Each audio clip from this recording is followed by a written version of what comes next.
Coming up on today's show, we are talking about overcoming obstacles and managing our emotions.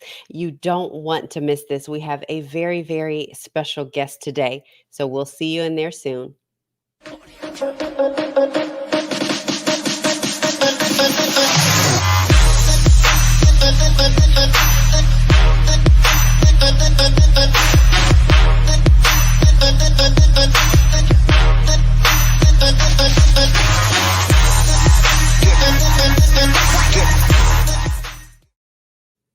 Hello, darlings, and welcome to Wake Up and Show Up Live. I am your host, Portia Scott. I am super excited to have you guys on. Rena, hello, darling. Thank you so much for joining. You guys, this is our first show where we're completely over on YouTube. However, we are embedded in Facebook, so you are still able to see the show on Facebook, but you won't be able to comment unless you're on YouTube. So thank you so much for joining. I appreciate you guys being here, and I'm super excited about today's show. You guys know how we do. We always talk about what we are grateful for. So in the comments, I want to hear, what are you grateful for? What are you grateful for? I am so excited and just grateful for the opportunity that I get to meet so many different people with so many different stories. And our stories really are the windows of opportunity for somebody else. And so I think it's so important that we share those stories, that we tell those stories. And so you let me know, what are you grateful for today? What are you grateful for today? You know how we do that anytime that we are on, that we always say, if I say something, if a host is saying something, if someone in the comments is saying something, we want you to put in, hello, darling. That lets us know that you are with us. That lets us know that we are on the right course. So what are you grateful for? Another thing that I want to make sure that we bring up is, around here, we are impacting humanity. And the way that we are doing that is through acts of kindness. Well, one of the ways we are doing that right now is that Portia Scott Media is an ambassador for Caring for Girls. If you've been listening over the last couple of weeks, you know that we have been trying to meet our goal of $1,500. And with $1,500, we are able to impact 120 girls.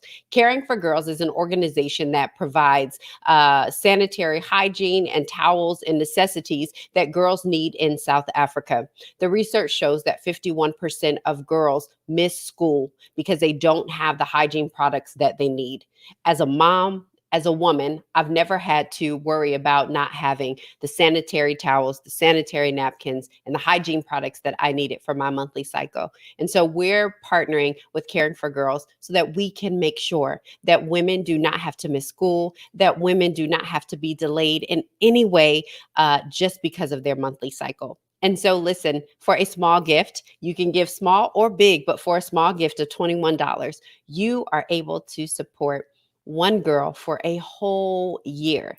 And so, yes, if you're asking, we have absolutely met our goal. We're like at 105% of our goal, and our goal isn't even supposed to be over until August. And so we are still collecting those donations and still have the fundraiser going. So after this, I'll make sure that I post the link to Caring for Girls to our pledge page so that you can change the lives of someone else. Mommy, you're so kind. I'm grateful for you too, Dolly. So I love it. So you guys, I want to get right into the show.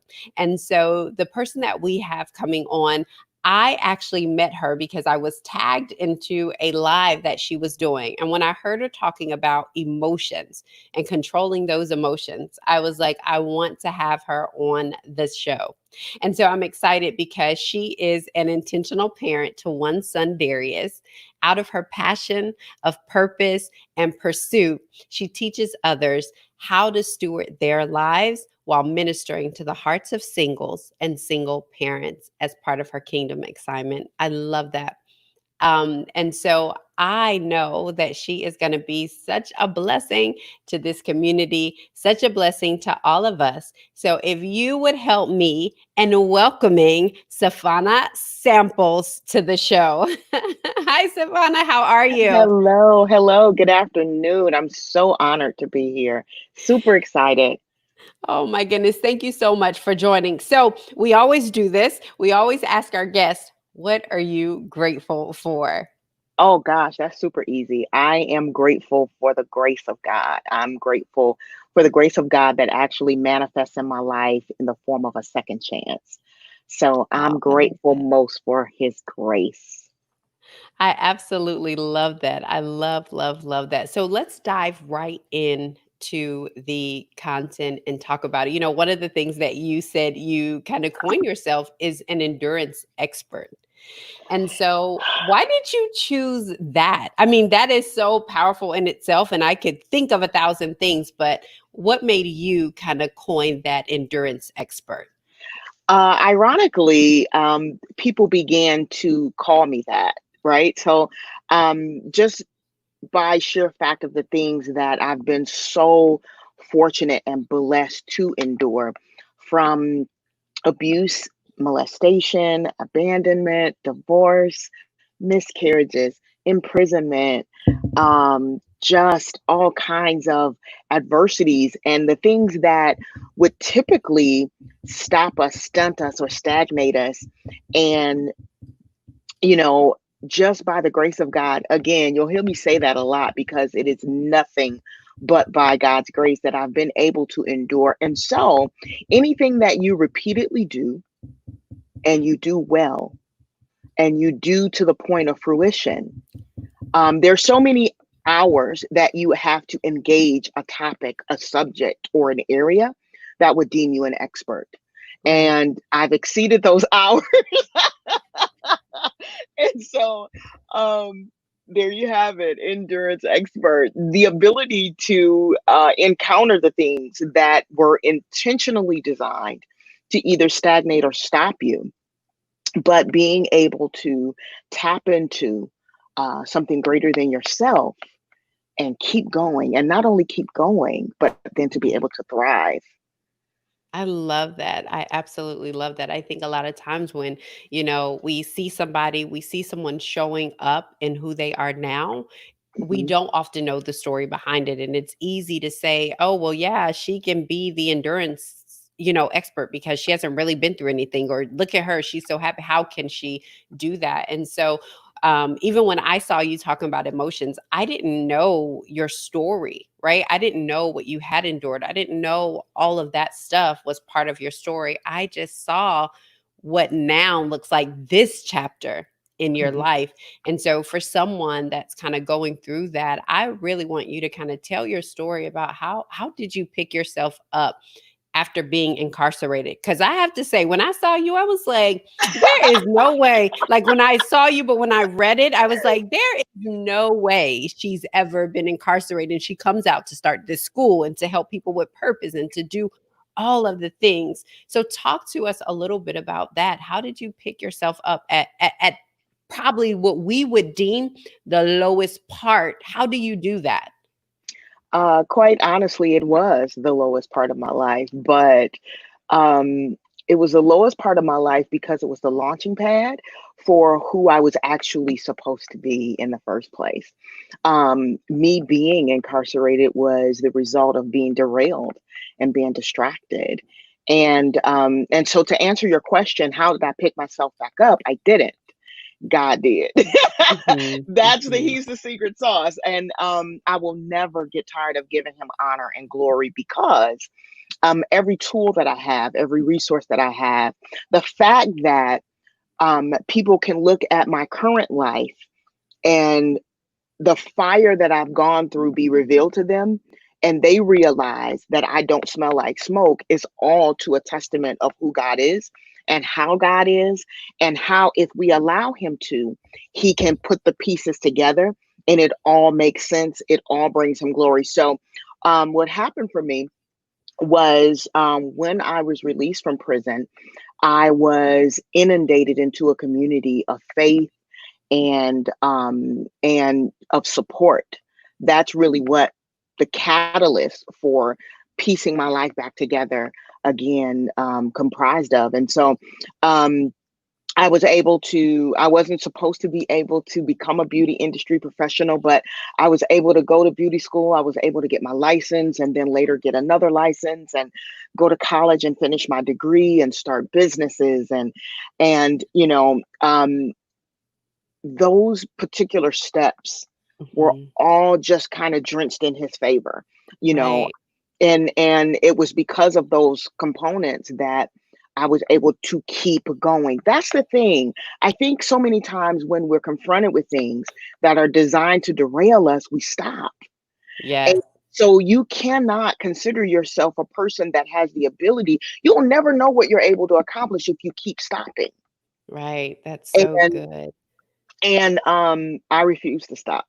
And so, did you go in as a believer, or like did you find Christ like while you were in, incarcerated, and then when you got out, you had this community? What did that look like? So great question. I went in to prison as a backslider. I Mhm, was born and raised in the church. I had dedicated to my life to the Lord really, really young, mhm, and I love God and I love His Word, but I was distracted. I was mhm. distracted by so many different things, and the reason I was able to be distracted was because of um, trauma that had never been dealt with and wounds and different things that had never been addressed, from the molestation to the abuse to the dysfunction and the all the things, right? And Right. so as a backslider, I found myself in a situation where the streets had me. And I ironically, so this is, hold on to your hat, because this is the part that usually this is the part that usually blows wigs back. So I robbed Okay. a bank. I'm sorry. No, no, no. You robbed a bank? Yeah, by myself. I went into the bank and I robbed the bank. And then that was a whole nother thing when I was being confronted by prosecutors and everything. And even that whole process was drenched in the grace of God, because I should have done federal time. The feds released it over to the state. I only did state time. Um, and they I went through a lot of stuff because they could not believe that this young girl did this alone. So they were trying to fish out information about my accomplices that didn't exist. So that was a whole nother dynamic. And so long story short, it was an encounter in the prison with ministries, local ministries from the Detroit area that would come into the prison and that would minister to us, and where my heart was won back to the Lord. And amazingly, I want to share this because Mildred Hammond, who was the mother of gospel artist Fred Hammond, was strategic and critical and vital to me being won back to the kingdom. That woman labored with me. She came in and she ministered to me. She prophesied to me. She laid hands on me. She befriended me and loved me, and gave me permission to forgive myself Wow. for turning my back on God and turning my back on my calling and turning my back on the things that I knew had been imparted and required of me as Wow. a believer. And so it was there that I was refilled with the Spirit of God. It was there that I accepted my call to ministry. It was there that I was reminded of the gifts and deposits. It was there. And so even though so I tell people, a place can be your lowest place and simultaneously be the launching pad for the highest place of your very life. If it had not been for the slowdown of prison, Right. if it had not been for the reconnection to the love and forgiveness and redemption of Jesus in that prison, there's no telling where I would be today. Yeah, I love how you said it was love, right? Yeah, Love. Through loving yeah, kindness have I drawn them. That's the yep, thing, is through that love that she was able to show you again a God that yes. loved you in the midst of this. And so, how many years or months did you do? Because I know it could have been federal, but they turned it over to Mhm. the state. So that probably lessened obviously your time, Yes. and also, the charges. So how long were you in prison? So I was in prison for a total of 3 straight years. And I had a sentence of 1 to 10.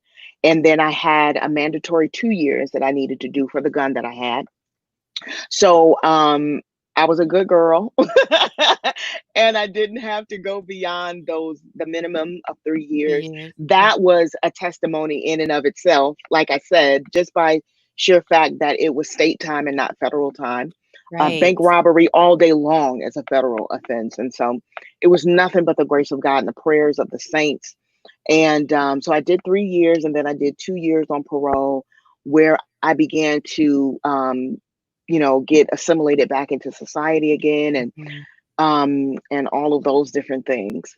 And so at that time, had you had your son or did you have him No, after you? Okay. I Okay. didn't have my son until way, way later, way, Okay. way later. Yeah, once I got married, and subsequently began to, I was carrying him through a divorce because there was that part.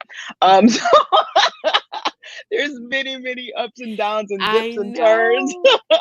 I know. I think that is the thing about the journey of life, right? It is Yes. definitely a journey, and it's those lessons that we learned along the way. And Mhm. some of us, those lessons are 3 years incarcerated, and then you come out and you get assimilated. And then, I often think that, and I know for me, in the times when I've made the worst decisions, the decisions that could have had me in all kind of situations, and sometime it did, that it's Mhm. always almost inextricably linked to my emotions at that Oh, time, absolutely. right?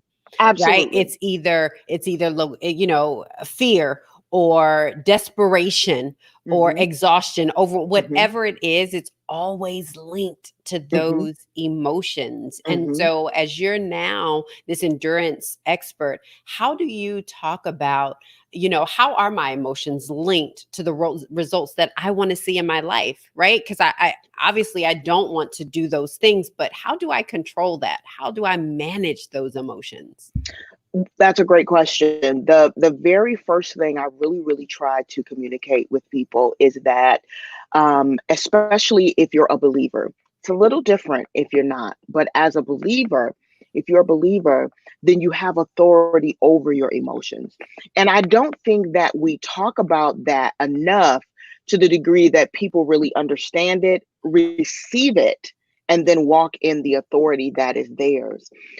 So many times, because our emotional intelligence is so low, we tend to deify our desires. We deify the very things that are supposed to be used as tools and indicators along our journey. And so, if you don't understand your authority, then you don't understand your ability to engage healthily and properly your emotions. Your emotions are supposed to be indicators. They're supposed to be instigators in some instances, and they're supposed to assist you.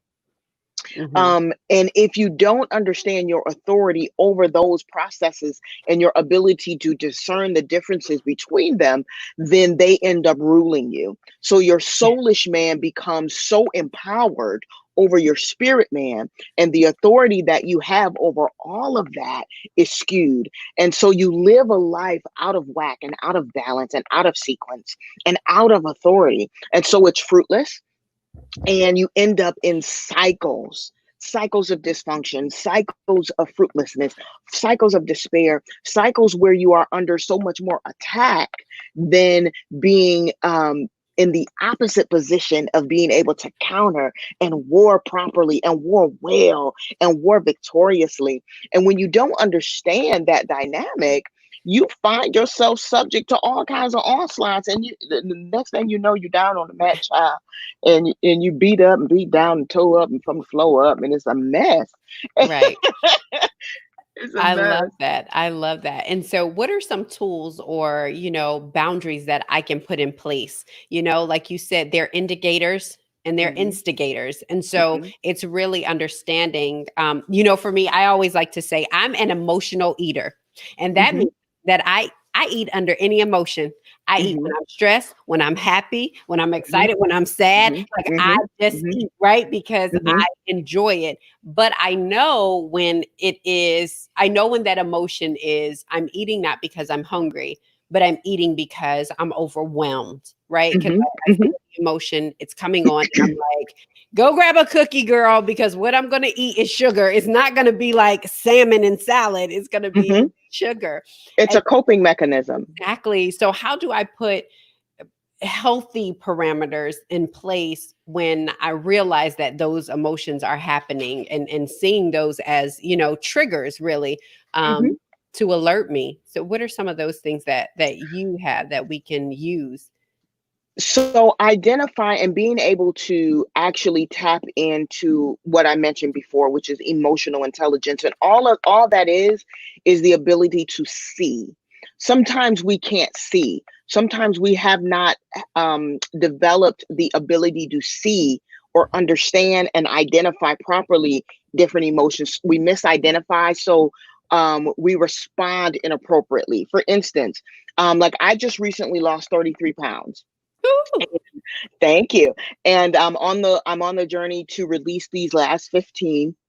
And the way that the main factor in being able to do that has been through emotional intelligence, right? So learning to identify, this is what I mean by see.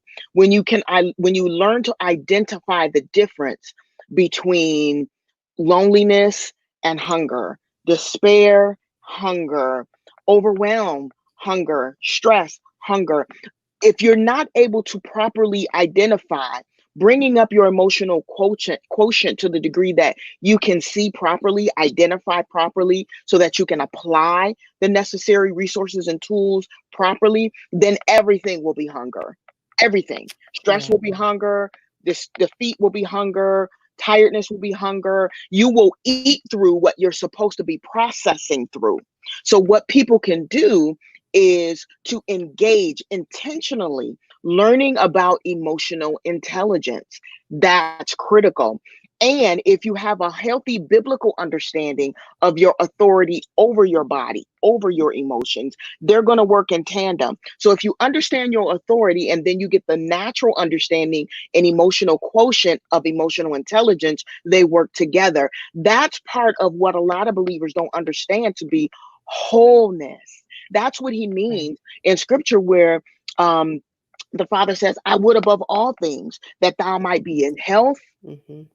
and prosper, even as your soul prosper. Your soul is your mind, your will, your emotions, your intellect, and your imaginations. Hmm. And so if you don't understand that, when you experience fear, as opposed to I gave the analogy on the talk that you saw, that one of the examples is that you have a scenario between a husband and a wife, and you have a wife that is consistently asking for her husband's credit card, right? And so he might respond because he might not necessarily be emotionally intelligent, right? So he will respond in anger when what he's actually experiencing is fear. He's not angry that she's asking about the card, but because he does not understand that he's afraid that she's going to Hmm. go over budget, she's going to overspend, she's going to wipe me out.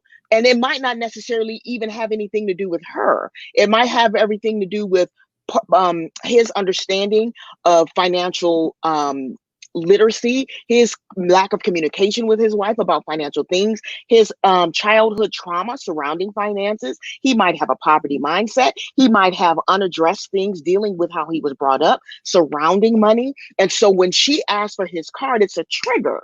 And so he responds in anger because he's afraid.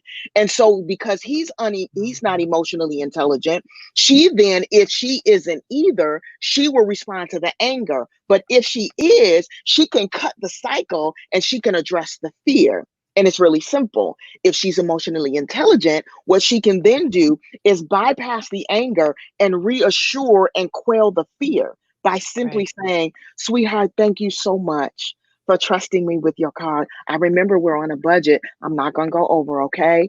Thank you. I'll be back. I'll see you. Anything you Right. want when I come back? So it's a matter of being able to see and identify and discern and then apply the proper action or response. Right. That's how It's we do it. That's how we it, do it. And with weight loss, the thing hmm. is self-control. If I Right. understand that I'm lonely in the moment, then I can address that. I don't then have to turn to food to cope, because what's going to happen is I'm going to feed the loneliness when I'm supposed to be processing the loneliness. And if I eat through it as opposed to processing through it, then what's going to happen is I'm going to get a result in my physicality that's going to depress me or anger me or cause me to be in despair or cause me to be self conscious or cause me to be insert adjective here. And that's going to cause me to eat even more. And so that's going to create a whole new cycle. But if I break it, emotional intelligence empowers you to break cycles. That's so good. I love how you say that instead of giving in to what we Hmm. want to do, which is Hmm. grabbing the food, grabbing that cake, grabbing Hmm. whatever, but Hmm. learning how to process in those emotions. And so, Hmm. what are some of those ways to sit in that emotion because they're uncomfortable? It's Yeah. not fun. It Right. is, you just want it to pass, right? As people, I Hmm. think, even as we think about the coronavirus and we think about the pandemic, honestly, we just want it to pass, right? So Yeah. we're trying to Yeah. figure out ways to make it pass, whether it's Yeah. opening up early, whether it's doing this. We want to Yeah. get back to normal Hmm. because this doesn't feel good. And so some Yeah. of the emotions are fear. So we Yeah. want to run out, and some of the Yeah. emotions are concern and worry and stress and anxiety And discomfort. and discomfort. And so, how do we sit in those emotions, which I loved how you said were essentially building blocks, right? They're Hmm. teaching us, they're there to teach us something. And so Yes. how do we sit in that when we're not used to that? We're Yeah. not used to really picking up on that emotional intelligence. Hmm. So you educate yourself and you make a decision to. Again, Yes. we as a people, we really, really like to live as passively as possible. And that's unfortunate, but it's true. And what I mean by that is, excuse me, we like for things to be on autopilot and we love for things to be easy just by nature. Our fleshly nature is designed for us to desire the simple. And when our emotions are in alignment with what makes us feel good, we tend to flow with that. So, self control is a spiritual fruit. It is literally a fruit of the spirit, and developed properly manifests itself in your natural life as well. And so, the way that we do that is with intention and with decision. And so, what that looks like is, reading, therapy, accountability, resources, and actually physically, one of my favorite things to do is to journal when I'm Mhm. having an issue.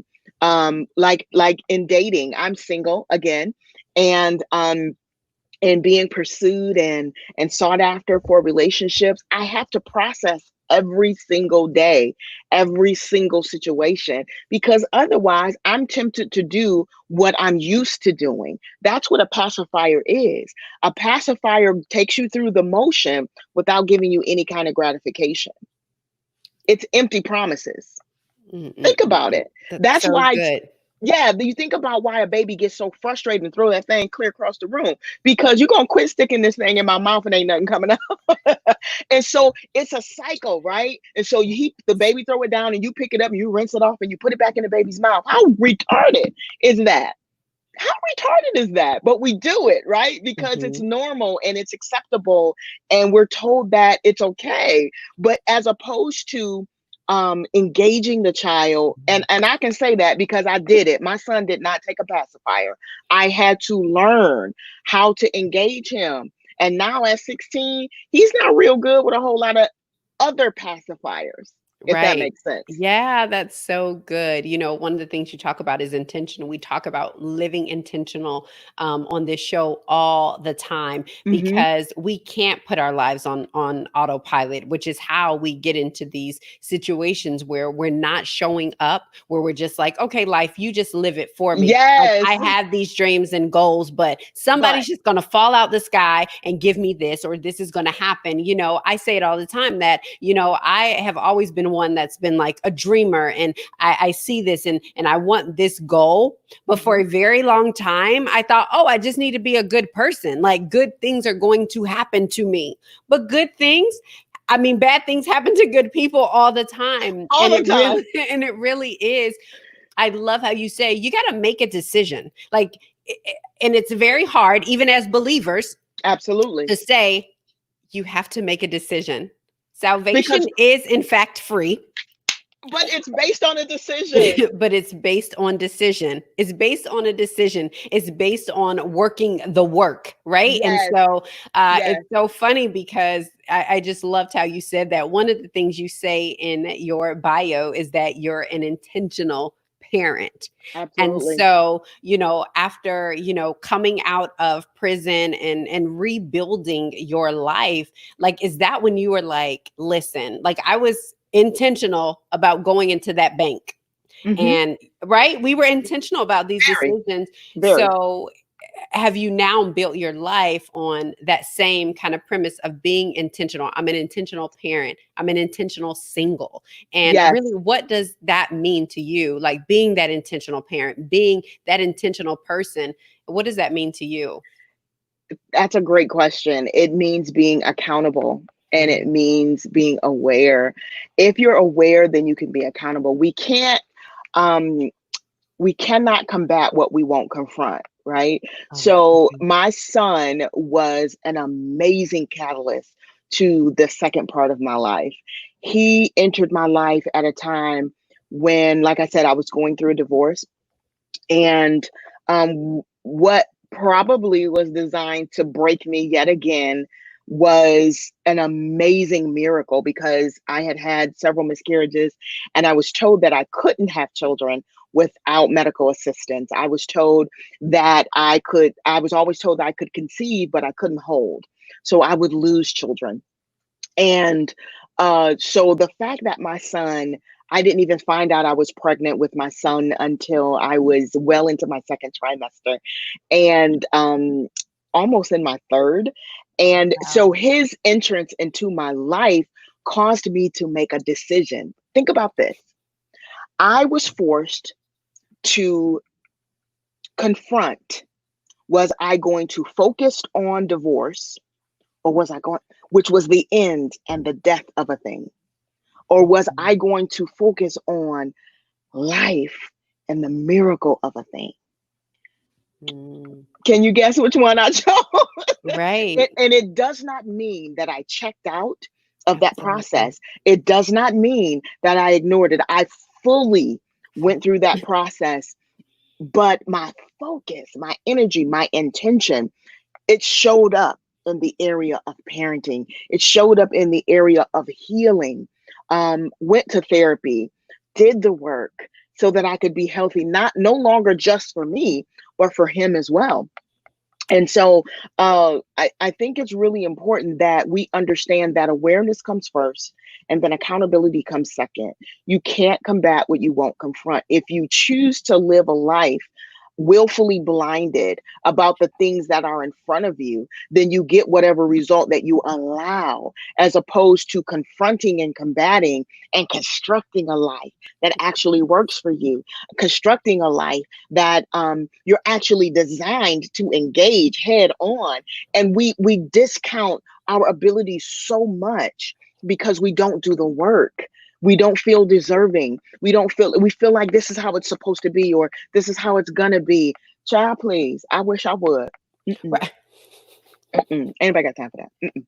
I can never do that. Mm-mm, I love it. I mm-mm. love everything about it. It is so true. Is confronting that, and we're so used to not confronting, right? We're so Yeah. used to like not having confrontation, even within our own selves. It's like Yes. that'll Especially within our own selves. that'll be we'll deal with that later, Yeah. and then you go along life and you're tripping over stuff that we could have changed Long time ago. years ago, Yeah. years ago. And that's Yeah. where I think the frustration comes out when we're like, oh, I should have been here. I don't think Mhm. it's always a destination or place, but I No. think it is the inner destination of how Hmm. far along I shouldn't be in this same cycle I was Yes. in at 20 now that I'm 40. I shouldn't be in the same cycle that I was in at 35, that I'm still here at 40, Yeah. And the reason a lot of that occurs is because we prolong the confrontation. We prolong the confrontation, and and as a coach, I, I, I am very, very direct in causing people to make the confrontation. I will not coddle you. Right. I will not, I just won't. So I'm not for everybody. When people, even as it relates to finances, what I realized when I was getting divorced was Mhm. I was confronted with a decision. I was either going to be a statistical single mother or I was going to be a success story. Guess which one I chose? I Right. chose to be a success story. I chose to generate multiple streams of income. I chose to teach other women how to do it, other people how to do it. And that has been a difference maker between my son being in private school from first grade until now. He's a rising 11th grader. That has been the difference in home ownership in 2008 in the middle of that economic downturn. That has Mhm. been the difference. And, um, in the middle of a pandemic, when as a beauty professional, I was absolutely shut down and had no income generation coming in and not having to file for unemployment. That's the difference. Wow. But the Wow. decision was made a long time ago. Mhm. And however long you confront, or I'm sorry, prolong the confrontation, is how you prolong. You're actually deciding to stay in the situation that you're in. No Mm. decision is a decision. So you can see something as simple but as impactful as I know I need to lose weight. But Mhm. the longer you take to confront it, the longer you take to address it and Mhm. allow yourself to be empowered, because no one can do it for you. Right. That is Nobody, so not even true. surgery, even if that is a route that a person chooses to take, right? Mhm. No one can go and lay on the table on your behalf. You have to make the decision, the appointment, the reservation, the payments, and you have to make it there. Right. No one can do it for you. So the longer it takes you to confront what it is that's confronting you, the longer you're going to stay in the cycle of that thing. Yes. And the longer you decide to stay in the cycle, the longer you live with the consequences of living in that cycle. And no one is going to rescue you until you rescue you. That's so good. That's so good. I absolutely love that. I want to ask this one question because I've taken up so much of your time. Um, is that we always like to paint the picture, right? Of you have touched millions of lives. You have gone through. People are going through this single school, and I mean, you have teachers and facilitators, and it is a known program throughout the globe, and just all of your wildest dreams have come true. What is the one thing that you are most proud of? Oh, by far, my son's relationship with Christ, hands down. And I get emotional thinking about it. Right. It is hands down. If everything that I have gone through, if everything that has confronted me and tried to stop me was for me to be the conduit to show him and share the kingdom with him. I will share this with you really quickly. Last night I was out, I ran an errand, and of course, now we're all worshiping online, because, we can't gather in churches physically. And I was out and he checked on me while I was out. And I asked him, I told him I was fine, how are you? And he said, I'm at youth service. And I wept in the car because I don't have to make him cultivate his relationship with Christ. Right. He was in youth service and I wasn't even at home. And when Right. I came home, he was sharing and he was like, Mom, it was so good. And, you know, this Mhm. is what Pastor Jay was talking about. And, and that it was so good because I was thinking about this. And I'm just looking at him and I'm like, Father, I thank you. Right. Because if everything that I have gone through was simply For that. to get him to you, Mhm. as a parent, my ultimate goal is to lead him back to the Father. As Right. a parent, my ultimate goal is for him to trust the Father on his own. I love that. I love that. You have There's my nothing eyes better. watering. I know you have everybody's eyes watering, especially as a parent.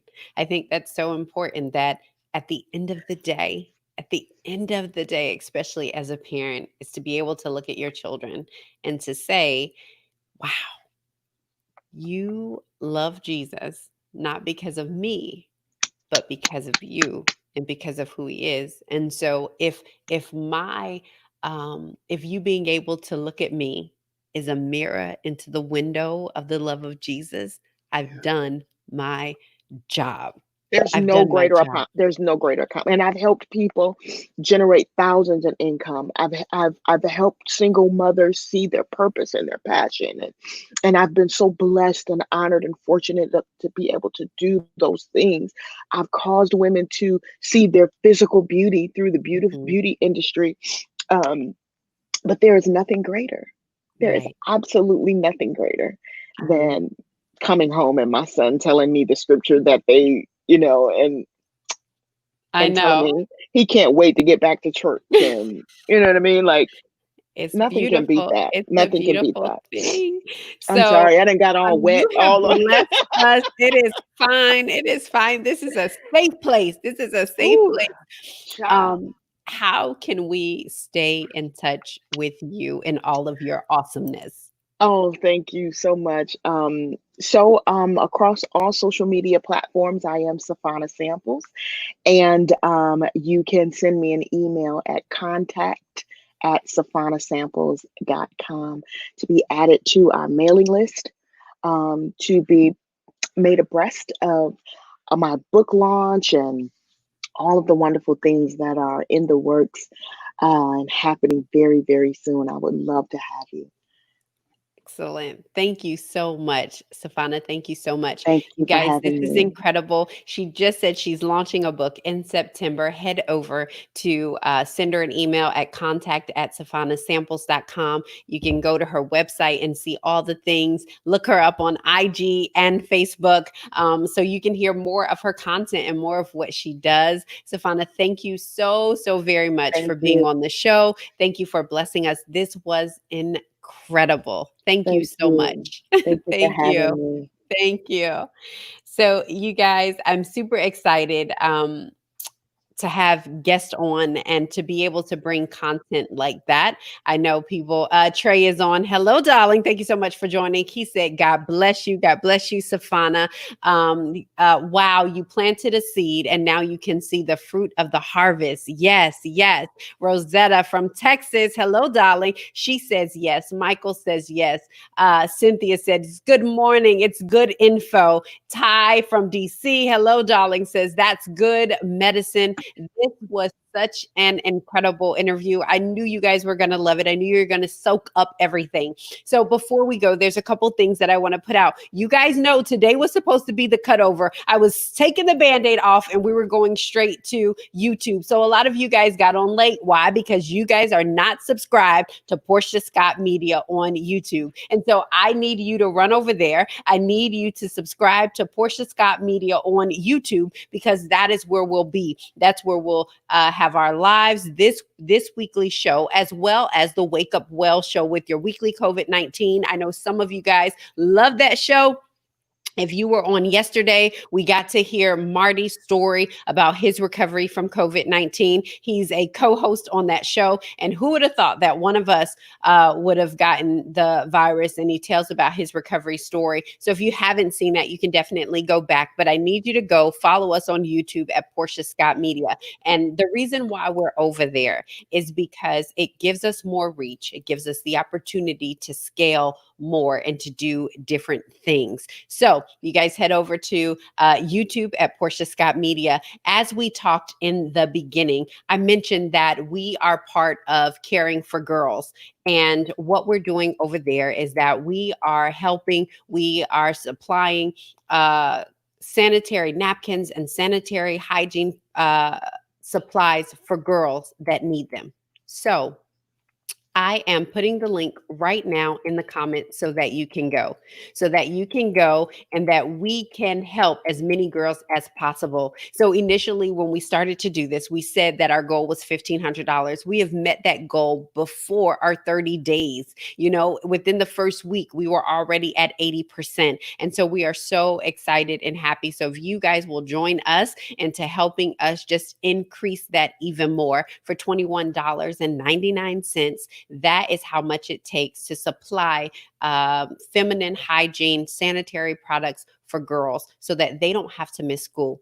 51% of girls, and this is helping girls in South Africa, 51% of those girls miss school because they don't have the products that they need. And so your gift is going straight to them. So thank you all that have given, that have donated, that have been a part of this process. I'm going to keep talking about it because it's something that's so very close to my heart and I love it. So I love each and every one of you guys. I want to make sure that you go in and that you guys like us on YouTube so that you guys get the notifications that you can watch the shows and that this gives us an opportunity to scale and to reach more people. So listen, we end every single show with this declaration. Waking up is automatic. Showing up is intentional. Today, I will show up. I will see you guys next Monday, 12 p.m. Eastern, same bat time on the YouTube channel. See ya.